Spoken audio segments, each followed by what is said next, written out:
The wait is over. KBC iko Huduma Center. Starting with Nairobi, kupata huduma za KBC imekuwa rahisi. From digital guidance and signet services to booking of commercial adverts and documentaries, visit our dedicated desks at Huduma Center GPO, Times Square, Makadara, Kibera, or Eastleigh. Tunakungoja hapo. Whether it's a casual announcement or a specialized media solution for your business, we are here to serve you. KBC at Huduma Centers, moving closer to you. Your station, your service.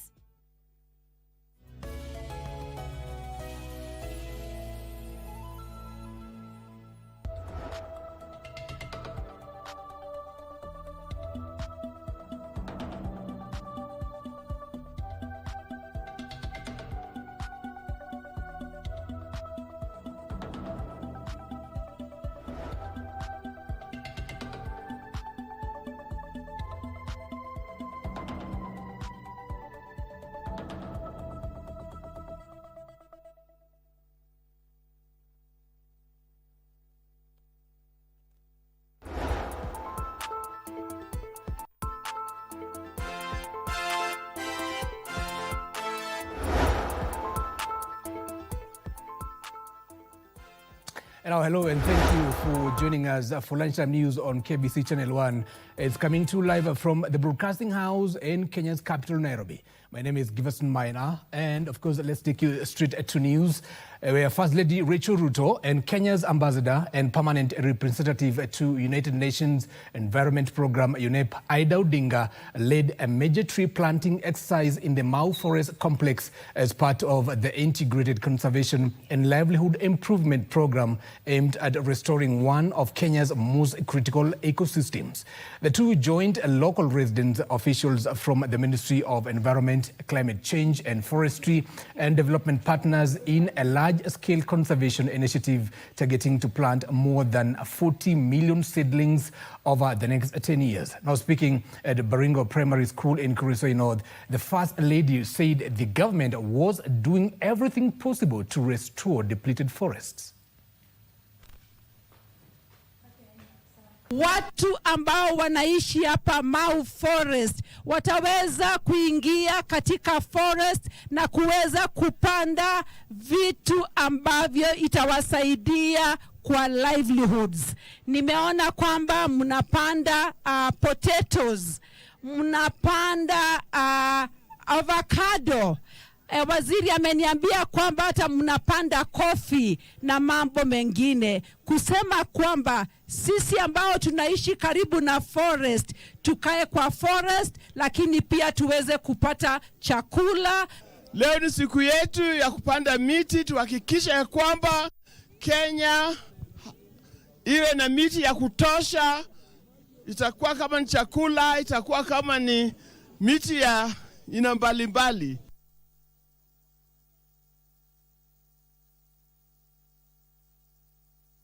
Politics now. Mola Member of Parliament Vincent Musyoka Kawaya has accused a section of opposition leaders of exploiting the Gen Z anniversary demonstrations for political mileage instead of offering solutions to the country's challenges.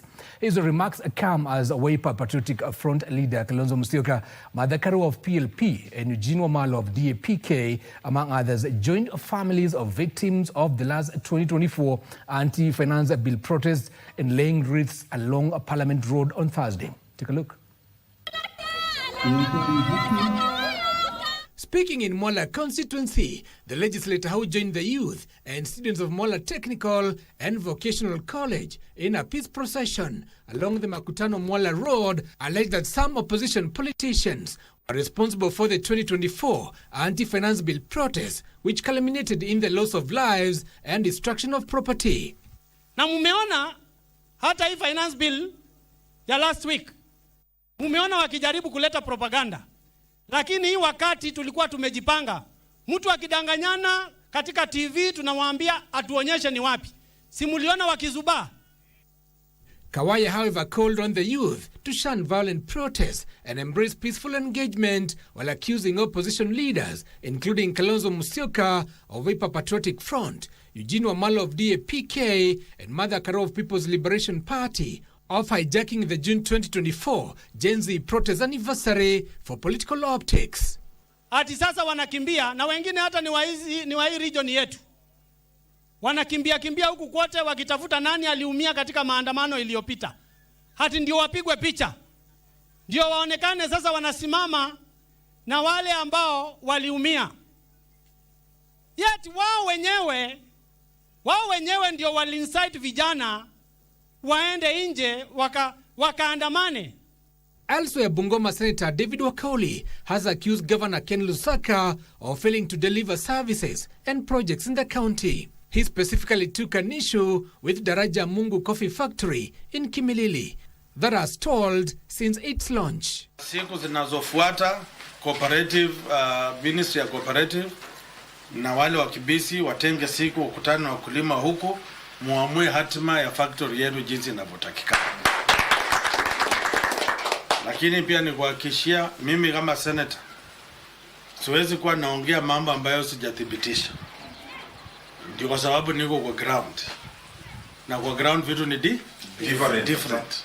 Sasa mimi nitamwambia governor na kila siku nitamwambia afanye kazi yake.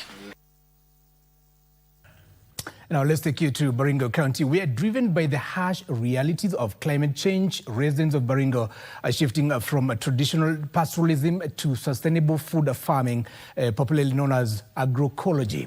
Now, following an intensive training from the organization Action Aid, locals say the farming method has transformed their lives, citing a decline in cattle rustling and insecurity-related incidents in the area.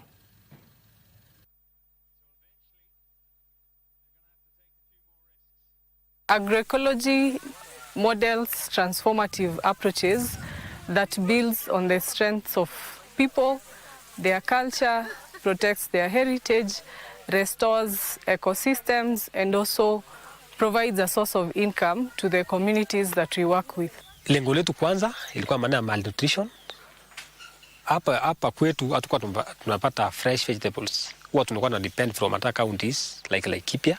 Kwanza hatutumii fertilizers, tunatumia organic kama animal drops, ya manure ya ng'ombe, mbuzi. Tutumii dawa lolote hapa. Miaka mingi Tiaty imejulikana kwa mambo na banditry na drought. But sisi as youths, we are trying to change that narrative by practicing agriculture.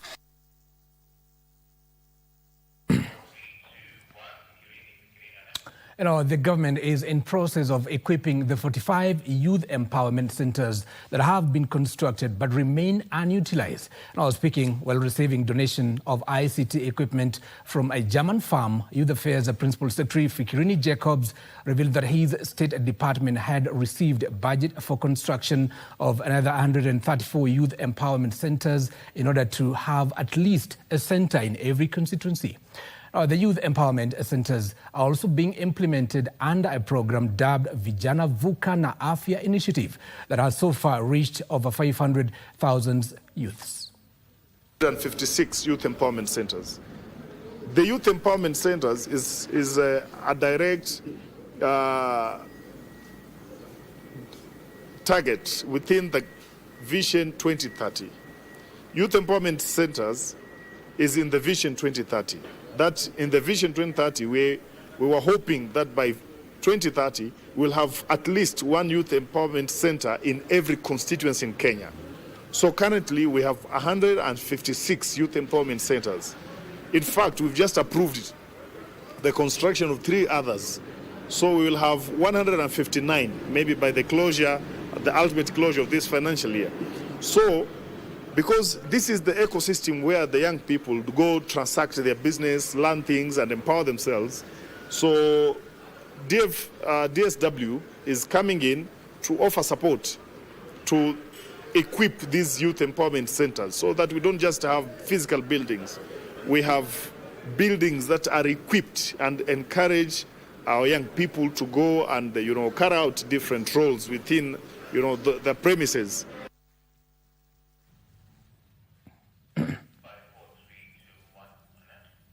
And away from that, the Principal Secretary for Technical and Vocational Education and Training, Dr. Esther Moore, has challenged TVET institutions across the country to align their training curriculum to the emerging technologies like artificial intelligence, green skills, applied research and innovation.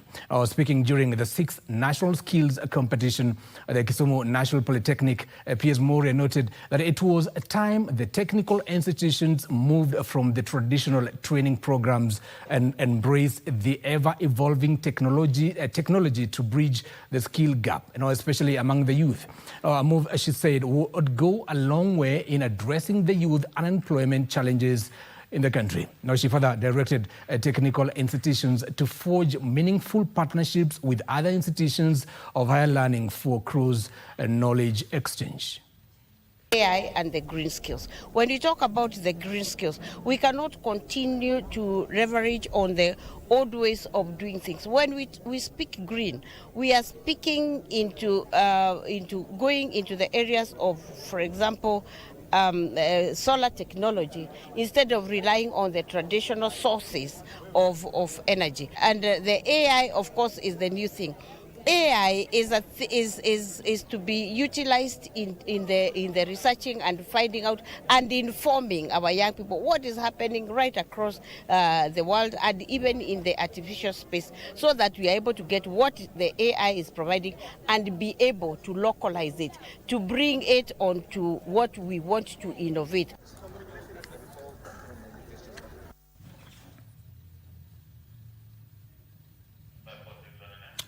And the agreement was signed, or rather, was signed during the opening of the 2026, or rather, let's start this story again. KBC, Kenya Broadcasting Corporation, has signed an agreement with Hubei Media. And the agreement was signed in 2026 during Hubei, or rather in Africa event in Nairobi, marking a new chapter in media cooperation between Kenya and China. Now, speaking during the signing ceremony, KBC Managing Director and CEO Agnes Kaleche said the partnership signifies a shift from merely sharing content to jointly reshaping narratives and strengthening people-to-people connections through storytelling. Kaleche noted that public broadcasters have a critical role in informing, educating, and connecting societies, adding that the collaboration will enable the two countries to preserve cultural heritage while creating opportunities for media professionals and content creators.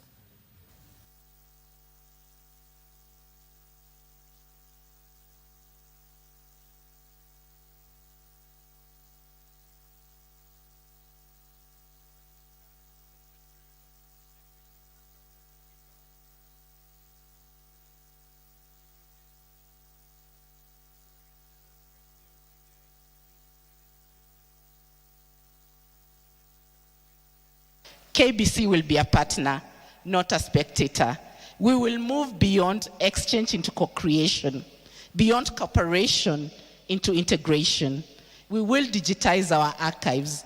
We have treasures stretching back to 1928, not to lock them away, but to share them. We will build platforms where Kenyans and Chinese creators meet, learn and grow together. Let this be a beginning of something deeper. A partnership where we do not just tell stories, but tell our stories together. The Communications Authority of Kenya welcomes constructive dialogue and partnerships that contribute to the development of a vibrant, competitive, and inclusive communication sector. We look forward to continuing engagement with our counterparts, broadcasters, content producers, technology partners, and creative professionals in both Kenya and China. Now, junior secondary schools learners in Nyamira County are being urged to embrace science, technology, engineering, and mathematics pathways to align with the country's ongoing curriculum reforms. The experts say that early exposure to practical learning is key to pursuing science subjects and shaping future careers. They challenge educators to be creative and utilize available resources, noting that the lack of fully equipped laboratories should not hinder them from helping students to master science content. Of this STEM outreach is to motivate more and more learners to have interest in STEM subjects, so that as they transit to senior school, more and more learners can take up the STEM pathway. As a teacher at Nyambara, I think the program for today has been a bit helpful for some parts of the, integrated science has been divided into biology, chemistry, and physics. So for mostly about the physics part, it has been a bit very helpful. Talking about the energy transformation, the learners seeing the real of how the energy is quite transformed. It's incorporating the real into classrooms makes the classroom more active. Now, away from that, Kenya is ramping up efforts to attain the World Health Organization's maturity level 3 status in pharmaceutical regulation by December 2026, a milestone that is expected to strengthen oversight of medical products, boost local manufacturing, and even improve access to safe and effective medicine. The Ministry of Health, through the Pharmacy and Poisons Board, is leading reforms aimed at elevating the country's regulatory system from its current maturity level 2 ranking to the international recognized ML3 standards. Now speaking at the 46th Pharmaceutical Society of Kenya annual scientific conference in Mombasa, Health Cabinet Secretary Aden Duale said the target forms a part of the country's broader strategy to strengthen healthcare systems and position Kenya as a leading pharmaceutical hub in Africa.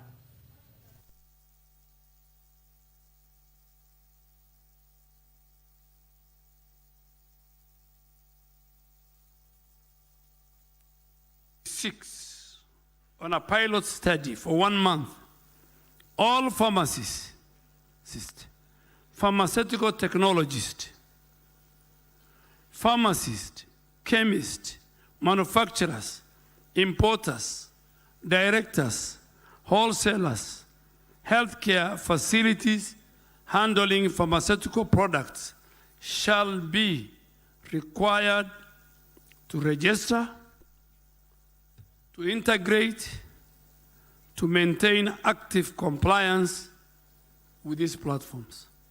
We want to increase our manufacturing capacity from the 20% that are manufactured locally in the KEML to about 60 to 70%. And this can only be done by ensuring that pharmacists are committed to ensuring that we attract investments in terms of the environment, as well as workforce planning is done in an effective way.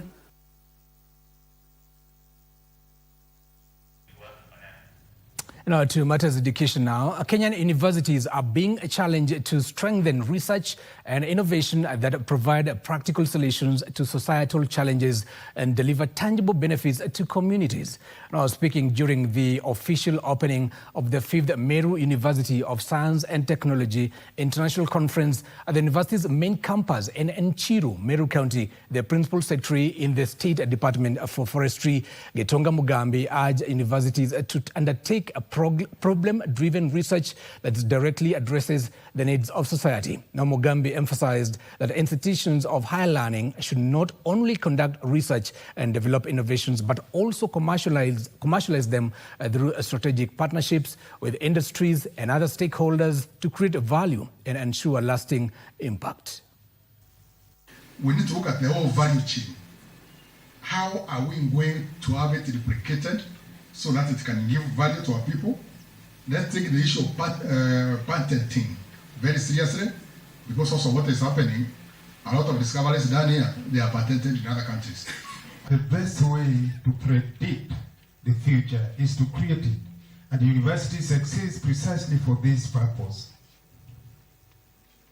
Through research, innovations, and knowledge generations, universities help shape the future and provide solutions that drive economic growth, that drive social transformation, that drive sustainable development.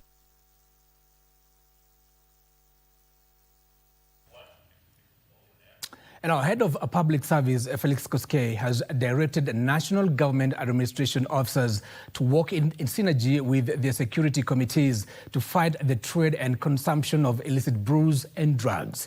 Now, speaking when he held a consultative engagement with professionals from Vihiga County, Koskei said that drug abuse is destroying the Kenyan society and asked the officers to rid the country of the menace. Now, Koskei challenged the professionals drawn from various fields leaders to take an active role in shaping the future of the country by championing visionary, accountable and transformative leadership. He said that as opinion leaders and agents of change, the professionals have a critical responsibility to influence governance, strengthen institutions and drive sustainable development at the grassroots.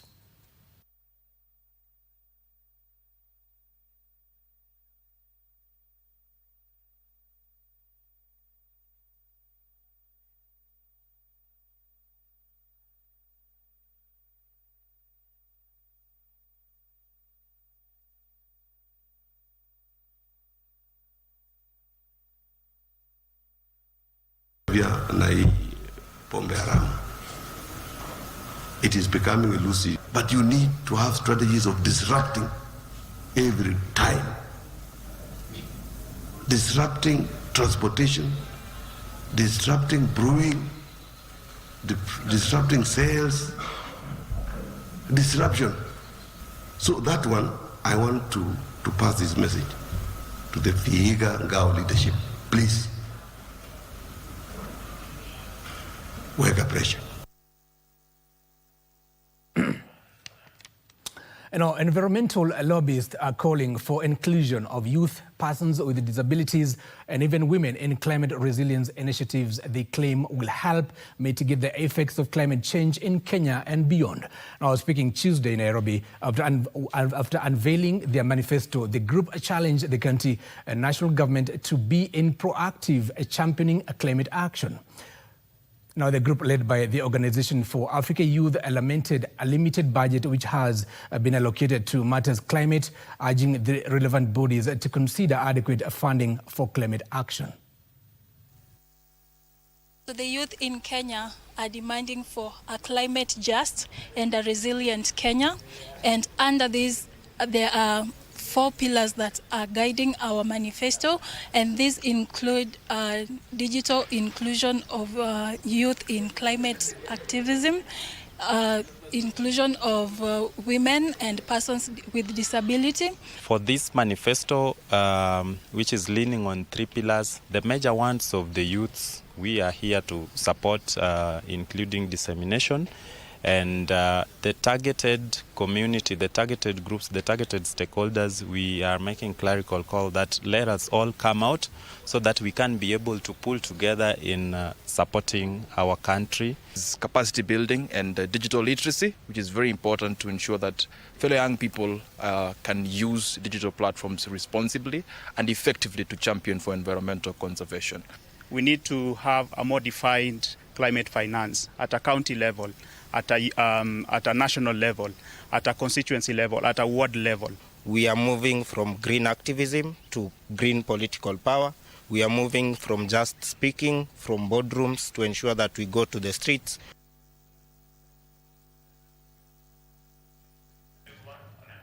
And now we take you to Meru County, where thousands of patients in Meru County are being turned away from public hospitals due to a doctor's strike now in its 4th week. Now, services in public health facilities have been crippled, with expectant mothers, children and the elderly among those hardest hit. Now, with no end in sight to the strike, many residents are traveling to neighboring counties for treatment, while others are seeking care in costly private hospitals. Now, some patients say they have postponed treatment altogether because they cannot afford the fees.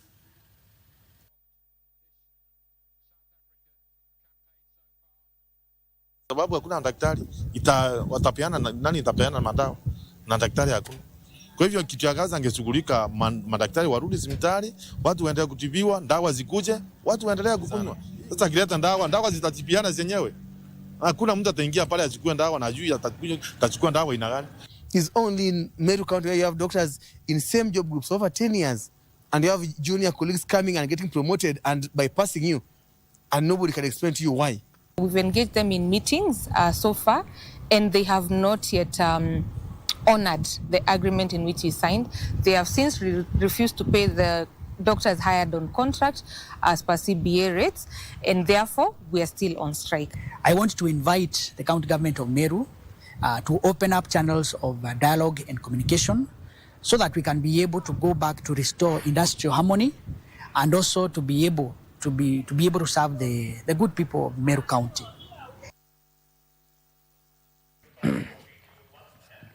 Now that story from Meru County takes us to a very short commercial break. Don't go too far. There's still so much more coming our way.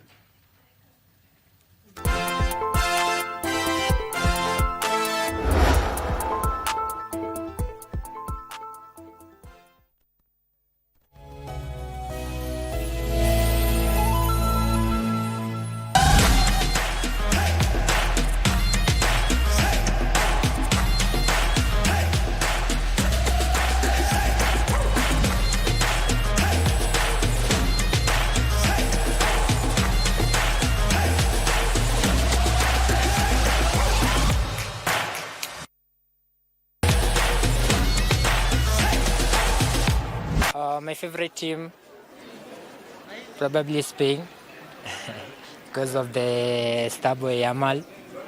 Yes, so I like the way Yamal plays in Barca, and I'm having hopes that Spain is gonna take, and if it doesn't take, probably Argentina. So far, tuna imekuwa fiti. Obviously, masaa ya coach ndio imekuwa tricky. But yeah, tuna imekuwa fiti, tumeona some good games, so can't really complain. Tungoje tuone venye itaendelea kuflow. Best player definitely ni Messi, no doubt. Kuna mtu mwingine ameshine so far. Tunashukuru KBC for that. Najua venye nimeongelea timings ni mbaya, so yeah, KBC really helps a lot with keeping up with the matches. So yeah, thank you KBC for that.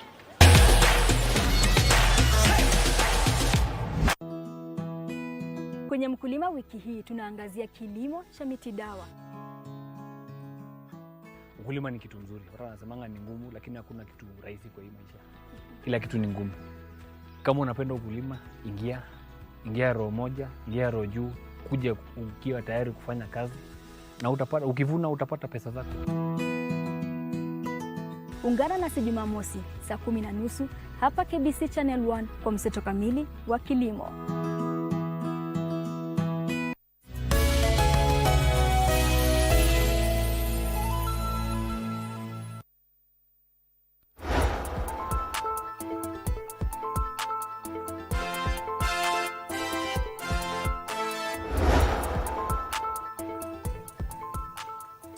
Now, welcome back. You're watching Lunchtime News on KBC Channel 1. And remember, World Cup equal KBC. And that's where you're seeing the three countries just here. That is the United States, of course, Canada and Mexico.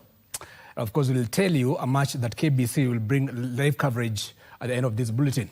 And our family of James Moai from Loromo village in Limuru sub-county wants the Kenya Wildlife Service to compensate them after the 40-year-old man was allegedly mauled by hyenas. Now, Moai's kin says they had been searching for him for the last 2 weeks, only to stumble on his clothes and gumboots at Kiahiti Forest. Take a look. According to the sister Margaret Wamoro, they were able to positively identify his trousers and a metal rod that had been fitted on Moai's leg. The family is also calling on the Kenya Wildlife Service and security agencies to intensify patrols and install traps in the forest to avoid more deaths. Because Tuesday, ndio walisema wamepata mguu ya left iko na chuma na wakasema juu James amekuwa amepotea kwa muda, wakafikiria mguu inaweza kuwa yake. And then yesterday tukaenda kwa police station, tukaandikisha na tukapewa afisa, tukaenda mpaka kule msituni, and then the government and the wildlife wenye wanafanya pamoja na misitu washikane pamoja, at least tupate the remainings ili tuweze kuendelea mambo ya mazishi. The truth is amekuliwa na fisi. Meanwhile, Mwingi North residents are living in fear following a recent invasion of elephants and camels in the area. Locals claim the elephants and camels have caused massive losses to farmers in the area. Nguni member of the County Assembly, Jeremiah Mutua, has issued a 7-day ultimatum to the Kenya Wildlife Service to remove the camels from the affected area. Ni habari ya kwamba ndovu wamejaa kila mahali Nguni wote. Ndovu wamejaa Sekuru na wamejaa pia Nohu. Na na ndovu wamekula mashamba yote wakamaliza. Sivyo wananchi? Sasa watu wa KWS, hawa ndovu kama watafukuzwa wataua watoto wetu wa shule, waua wa mama na pia waue baba zetu. Sivyo?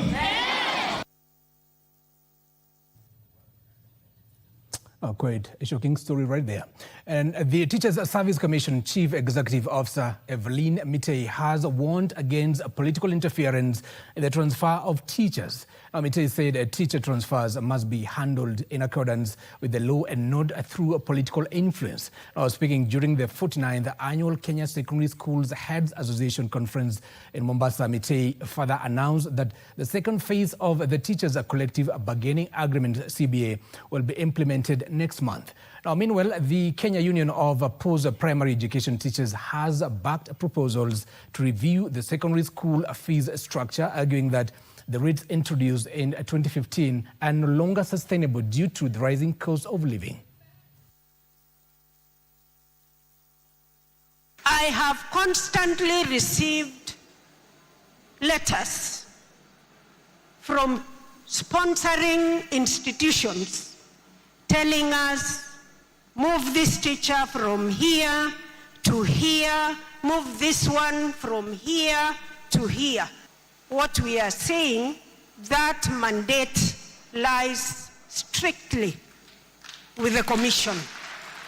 We wonder how the 2015 budget of our schools can run schools in 2026. We urge policymakers to listen to the school administrators and stakeholders like ourselves.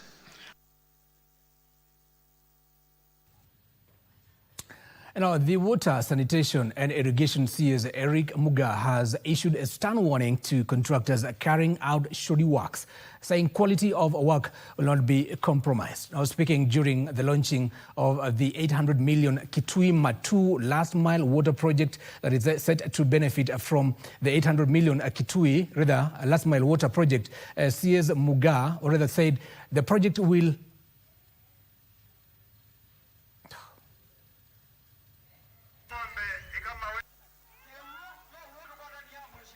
tuko na nafasi ya kipekee sana kuhakikisha kwamba watu wa mji wa Matu, watu wa mji wa Kidhimani, watu wa Sofia kwenda Ndalani hapa Yata watafaidika na haya maji. Mwanakandarasi kwanza alipewa hii kazi, alishindwa kufanya kazi. Ikabidi sasa tuende ile tunataka termination, na sasa tumepata contractor mwingine ambaye ako tayari kufanya kazi. One thing I can assure the people of Kenya, and I think you have seen me all over. Mimi sio mtu wa ofisi sana. Is shoddy work I will not tolerate. Na maji haya yanakisiwa kufikia zaidi ya familia elfu 60 vile nimesema, na pia unyunyizaji mashamba maji.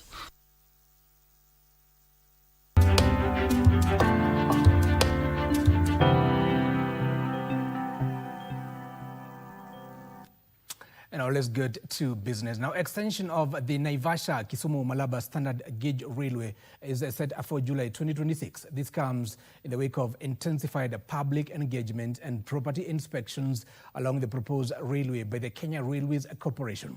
The 700 billion shillings infrastructure project seeks to boost regional trade along the northern corridor by connecting Kenya, Uganda, and the broader Great Lakes region. Now, Ndutamo Kami has more details.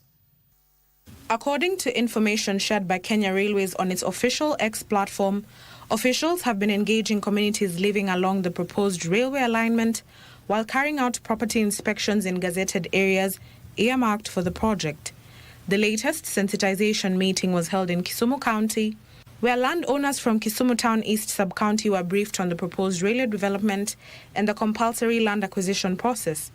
The affected parcels were listed under Gazette Notice number 4986, published on April 2nd this year. During the meeting, Kenya Railways presented the proposed design of the Kibos terminus, one of the key stations planned under the SGR extension project. The corporation says continued public engagement is intended to ensure affected landowners understand the acquisition process. Ndutamo Kami for Lunchtime News. Now, illegal, unreported and unregulated fishing is costing Kenya about 50 billion shillings every year, which represents about a third of the country's total fish catch. To address the problem, Kenya is working with 14 other countries that have signed the Mombasa Declaration on Fisheries Transparency and the fight against illegal fishing, now to improve the correction and sharing of vessel and fisheries data. Now, Abdiaziz Hashem had a chat with Dominic Thompson, the director of squid fishing at the Environmental Justice Foundation, about the scale of the challenge and efforts to curb illegal fishing. And this is how the conversation went. Well, thank you. Today our focus is on the fishing industry, the blue economy, which contributes vitally not only to the country's gross domestic product but the region at large, given that Kenya is a hub within the East African region and the larger African continent. Given that the fishing and aquaculture contributes approximately 0.6% to the national gross domestic product, it is very vital to the country's economic growth, with the sector providing livelihoods for over 700,000 to approximately 1.2 million Kenyans across the country, especially in fish growing areas, directly or indirectly. This includes roles in fishing, boat building, fish processing and distribution. That is our keen focus on today's show. We are focusing on the fishing industry, and who better to talk to than Dominic Thompson, the director of Squid Fishing Environmental Justice Foundation. Dominic, thank you. Welcome and thank you for joining us. Thank you for letting me come here. Okay. Maybe the first question will be, Dominic, given that you interact in this particular sector, give us a status update. How is the sector faring right now? So I think when we look at the fishing industry globally, not just here in Kenya or East Africa, we see that it's actually one of the least transparent industries that you can have. Fishing vessels can go to sea for months, if not years at a time, and there's very little opportunity for the authorities to scrutinize what's actually happening on board those vessels, let alone speak to the crew or see what they're catching, what species they're catching, whether it be the actual target species of fish, or it might be dolphins. It could be sharks as well. And so what we're trying to do is improve and promote this idea of transparency in global fisheries, so the authorities, but also other stakeholders, including seafood buyers, have better access to the information that's important for traceability and holding fishing vessel operators to account for their actions. And you just talked to one of the vital issues, illegal fishing, that we've witnessed not only in Kenya but in many parts of the African continent, given that it is estimated that the cost of global economy is up to $50 billion annually. So in terms of hindering not only the profits but endangering species that we're not supposed to consume or even partake in, illegal fishing, has that been the main challenge within the sector? For us, I think, yes, it has been. So if we look at Kenya specifically, we've seen figures that say that Kenya is losing 40 to 45 billion shillings a year from IUU fishing or illegal, unreported and unregulated fishing. So this could be from foreign vessels coming into Kenyan waters. It could also be IUU operators within Kenya that are extracting fish from protected areas and then selling it back to coastal communities as well. So the problems are very widespread across the sector.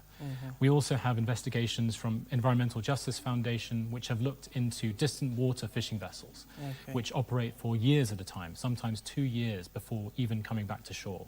And these vessels are engaging in widespread shark finning, but also catching of protected species. So turtles, dolphins, false killer whales, you name it. Often it is on the list. And not so many people will think that it will affect them, but give us a picture. How is it affecting not only to the residents who is living at the coastal region, but to the country at large? What is the impact of such illegal fishing within those key sectors such as fishing? Well, I think maybe here we can look at Kenya and some other East African countries as examples. So that figure that we just accounted for, 40 to 45 billion shillings, it's a staggering amount of money. And you can imagine the impact that that is having on those coastal communities, the food security of local fishers as well, who are trying to bring home fish for their families. And it just means that the fishing sector cannot grow to its full capacity and its full potential. So your figure earlier where you said there might be 1.2 million fishers. Those are mostly operating in inland waters or in freshwater areas. They're not in the marine areas. So really, Kenya has this huge potential off its shores, which could be extracted and responsibly and sustainably, but what we're facing is this threat from illegal fishing, which is preventing Kenyan authorities and Kenyan business from being able to use its resources effectively. And Dominic, if you remember, there was a declaration towards addressing some of these challenges. Maybe to our viewers watching us right now, what was the Mombasa Declaration and why its adoption is very key in addressing such challenges? So this is the Mombasa Declaration. It was launched formally in Mombasa, so hence the name of the declaration. That's the city that it was launched in. And this Mombasa Declaration is a political commitment, a message of intent, if you will, by the countries that have signed it. So now we're up to 15 countries that have signed, and we're very proud of the signatories of this Mombasa Declaration. And the Mombasa Declaration is all about trying to promote transparency in the fishing sector. It's built around 4 different commitment areas. So the first of these is on fisheries governance and how to promote this. So this could be through improving regulations, it could be through enacting new legislation or improving mechanisms, even as simple as painting the name or the registration number of the fishing vessel on the hull of the vessel. That's a super simple step that can be taken to improve fisheries governance. The second area is on monitoring and enforcement. So this is absolutely essential in the fight against illegal fishing. You need to be able to see where the vessels are operating. You need to have compliance measures in place, and you need to have enforcement, because if you don't have deterrent, then there's no point in monitoring your fleet if they don't know that they're going to get punished. The third area is on capacity building. So this is all about acknowledging that countries are coming from different backgrounds and might need support in terms of building capacity, both in monitoring and in enforcement, and also fisheries governance as well. So that's acknowledging that there needs to be improvement in training and also capacity building there. And then the fourth is then acknowledging that there is this need for better access to data and using data in a more responsible and effective way. So the Mombasa Declaration is all about trying to tackle illegal fishing, but when you look at the data points that we're trying to extract and we're trying to work with countries to promote, you can see that it could actually benefit many different other sectors that are connected to maritime issues and our oceans. So it could relate to sustainable fisheries. It could relate to climate change resilience and adaptation as well. So there's many different ways that the Mombasa Declaration can touch and improve on maritime security and other maritime issues. As we wrap up, as you give us your final comments on this, looking ahead, what should we expect down the line, 2 to 3 years down the line? What will success be in addressing these challenges and ensure at the end of the day 1.2 million people who reside in this particular sector benefit at the end of the day? So I think when we're looking to 2 or 3 years down the line, we will have the United Nations Ocean Conference that's going to be hosted in South Korea in 2028. And I think that many countries are now setting their sights on that incredibly important and prestigious conference to make new announcements on ocean governance and ocean protection as well. When we look at the Mombasa Declaration specifically, we have opened this up to signatories until the next Our Ocean Conference, which will be held possibly in May next year in Canada. And so this is an open door, open opportunity to countries to still sign up to the Mombasa Declaration. And we encourage countries all around the world to consider it and also see the momentum that is gathering for this important initiative. And I think really important to acknowledge that we already have 7 African countries that have signed the Mombasa Declaration, and we applaud their leadership and initiative on this, including 2 of our leading champion countries, Ghana and Cameroon, alongside South Korea and France, who have helped us to promote the Mombasa Declaration and the work of the broader Coalition for Fisheries Transparency in trying to tackle illegal fishing. So I think our message to countries, including Kenya, is to consider the Mombasa Declaration and see it as a uniquely attractive proposition to improving fisheries governance, but also coupling together the monitoring and enforcement capabilities. And if I may, maybe one final point to make is that when we've looked at some of our champion countries, we've seen that improved fisheries transparency and improved accountability brings trust from seafood buyers and market states. So really, by improving the transparency of your fishing industry, you can attract new investment and new business to your fishing sector. And this should be incentive enough, really, for many countries around the world to see that this is a really lucrative and attractive proposition for them. Indeed, it is a very lucrative sector. We know because we benefit from it most of the time, especially from Lake Victoria all the way to the coastal cities in Mombasa, Kwale and Kilifi. That is none other than Dominic Thompson, the Director of Squid Fishing Environmental Justice Foundation. Thank you for making time for us today. And of course, that is it for that particular industry that contributes tremendously to the country's gross domestic product. Of course, Thompson here and other key stakeholders are calling on countries to register for that particular Mombasa Declaration that already has seen 15 countries signed to it, with 7 African countries, and of course, as Dominic has clearly stated, Ghana and Cameroon leading the way in the continent to address some of the issues that are dogging this sector that is quite bleeding. You've just heard from Thompson himself that 40 to 45 US dollars is lost in this particular sector through illegal fishing. Our very own Abdiaziz Ashim in a conversation with Dominic Thompson, who is also an expert on matters of fishing, on ways to, of course, curb illegal fishing. And away from that, government is urging travellers not to cancel their planned visits to Kenya over the Ebola virus. Tourism Principal Secretary Julius Bitok says that despite having no confirmed case of Ebola virus, the government has intensified cautionary health and safety measures in responses to the Ebola virus reported in the neighboring countries of Uganda and the Democratic Republic of Congo. Take a look. Kenya is targeting to attract 3 million international visitors this year, supported by regional market integration, a new one-year visa for digital nomads, and diversification into MICE, sports and cultural tourism. However, the industry is jittery over impact of latest Ebola outbreak in Democratic Republic of Congo and Uganda. To avert further cancellations, PS Bitok urged travel agencies to intensify their marketing campaign. There is no Ebola in Kenya. Tourists from all over the world can come confidently, enjoy themselves. The place is very safe. We are doing everything possible to ensure that our beaches are okay, our safari is okay, everybody is safe. Let us enjoy the tourism. Let's enjoy the safari and the beach tourism in Kenya. Meanwhile, the government has allocated 2.6 billion shillings towards Ebola to strengthen disease surveillance, preparedness, detection and response systems to protect the country against the virus outbreaks.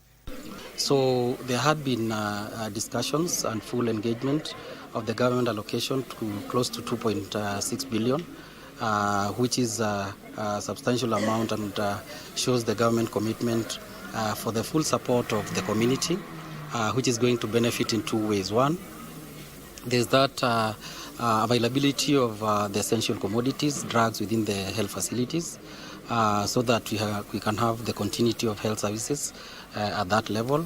And 2, empowering the community members on how to pick signals. Tourism stakeholders have also called for harmonized government entities over the same.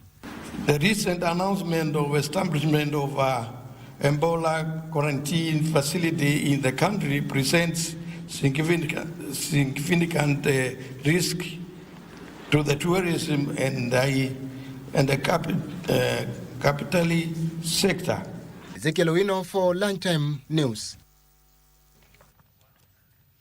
And now, as more Kenyans seek ways to secure their financial future, financial experts are urging low-income earners and workers in the informal sector to embrace pension savings, money market funds, and other investment products. Now, speaking during the 9th General Africa Annual Investment Conference in Diani, Kwale County, chairperson of the President's Council of Economic Advisors, Dr. Devin D, said investment and retirement savings play a critical role in wealth creation and economic growth. Now, stakeholders emphasized the need for increased financial literacy and innovative products.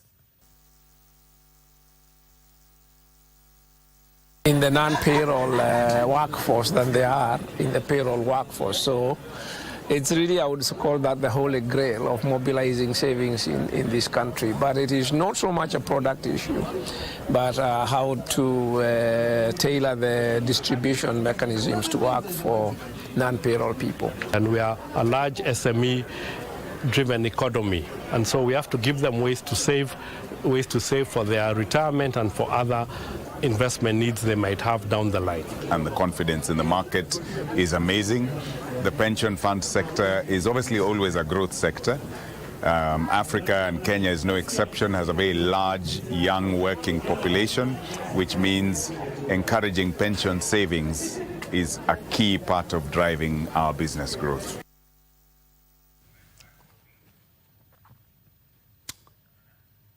And to the international front, shipping traffic through the Strait of Hormuz recorded rises. 78 vessels transited the strategic waterway on Thursday since the U.S.-Israeli war with Iran.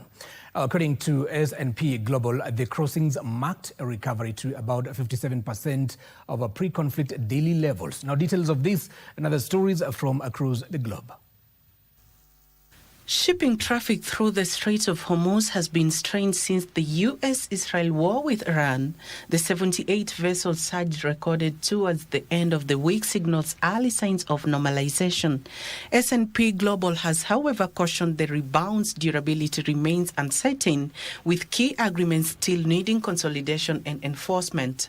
Analysts attribute the traffic rebound primarily to the recent announcement by Oman and the International Maritime Organization to open the southern lane of the Strait of Hormuz. However, Iran has issued warnings that vessels deviating from designated lanes will face consequences.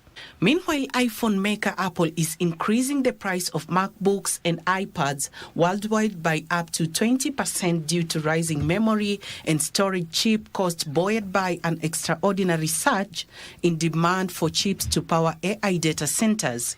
Not long after Apple's announcement, Microsoft said it had decided to significantly raise the price of its popular gaming console for the second time in less than a year due to the current components crisis. Finally, the Council of the European Union formally adopted regulations implementing tariff-related measures under the EU-US trade deal. According to a statement released by the Council, the move aims to support a stable, predictable, and a mutual beneficial transatlantic trade relationship while maintaining safeguards to protect European economic interests. Under the newly adopted regulations, the EU will remove remaining custom duties on U.S. industrial goods and grant preferential access for certain U.S. seafood and non-sensitive agricultural products through tariff-rate quotas and reduced tariffs. Reporting for KBC Channel 1, my name is Britton Elia.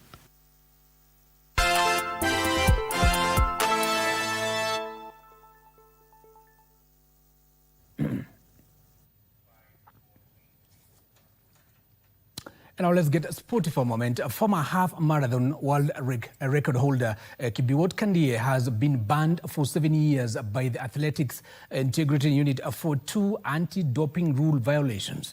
The 30-year-old Kenyan was provisionally suspended in March 2025 for refusing to provide a sample and was later charged with tampering or attempted tampering with the doping control process. Now, Kandie accepted the sanctions early, reducing his initial 8-year ban by 1 year.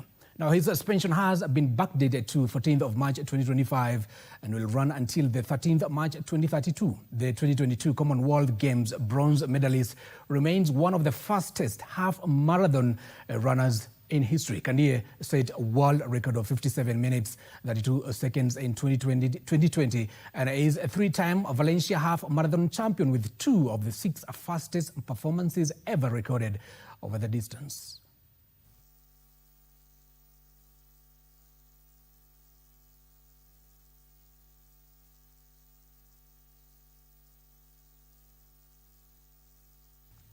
Now, Kenya's women's national football team, Harambee Starlets head coach Beldino Demba has named a 29-player provisional squad ahead of the 2026 CAF Women's Africa Cup of Nations. The tournament will be held in Morocco from the 26th of July to the 16th of August, with the selected players expected to report to a residential training camp on Monday, as preparations intensify for Kenya's second appearance at the Continental Showpiece. Now, the professional squad features a blend of experienced players and emerging young talents, with coach Beldino Demba retaining the core group that has anchored Kenya's recent international assignments, including the Four Nations tournament, where the Starlets finished third. In a significant boost to the squad, Lilian Adhiambo and Elizabeth Muteshi have earned recalls to the national team, with Odemba also including several players who have risen through the junior Starlets ranks, among them Fasila Adhiambo, Marian Serenge, Elizabeth Mideva and Elizabeth Ochaka. The Harambee Starlets will begin their Group A campaign against host Morocco on the 26th of July at the Moulay El Hassan Stadium, as they seek to make a strong start to their second appearance at the Women's Africa Cup of Nations. One. Set. Play. Good job. Set. And our World Cup matters now. Ivory Coast booked their third ticket into the last 32 rounds of 2026 FIFA World Cup last night after beating Curacao 2-0 in their group match encounter at the Lincoln Financial Field in Philadelphia. Now, the Elephants completed the task to finish the second spot in Group E and sealed their place in the knockout phase. Now, Nicholas